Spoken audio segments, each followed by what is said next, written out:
Hey everybody, and welcome back for another deep dive. Today we are talking about interracial marriage. Fascinating area. A lot to unpack there. Yeah, for sure. And you sent over some, honestly, kind of a unique prompt this time. It did catch my eye, yeah. Yeah, it's about, what men dislike in interracial marriages.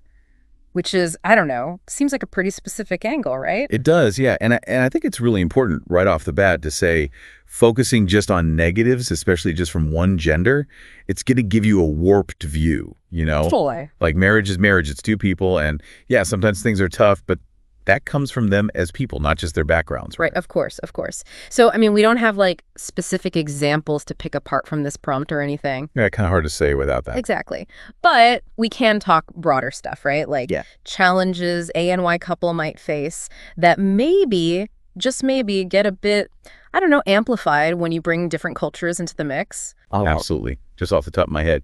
Communication styles, how you fight, or even if you fight. Families expecting different things, holidays. Heck, even if you're both down for a Christmas tree whose family's ornaments go on it, you know. Right. That's kind of brilliant. It seems small, but... But those little things, they're what trip people up if they're not careful. Yeah, one person's passionate debate at dinner is another's, we never yell in this household, and suddenly it's not about the dishes anymore, you know? Exactly. Now layer on cultural differences in how direct you are with feelings, comfort with silence, all that. Yeah.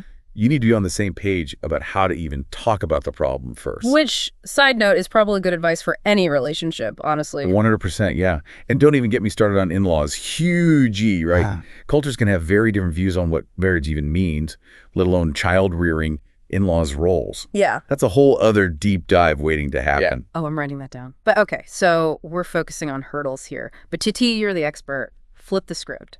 What's amazing about interracial relationships? Because there's got to be a ton, right? Oh, tons. There's research that shows interracial couples score higher on empathy, on being open-minded. Right. Yeah. It makes sense, right? You have to see things from another angle if you're going to make it work. That's really cool, actually. And the kids. Mm-hmm. Growing up with multiple cultures, traditions, viewpoints baked in from day one. That's invaluable, I think. It really is. It makes you think maybe those challenges are really just chances to grow closer, you know, as a couple and just as people in the world. 100%. Look, bottom line, any relationship, it's about shared values, respect, talking to each other, and being willing to, figure it out together. Right. Race doesn't change that. So well said.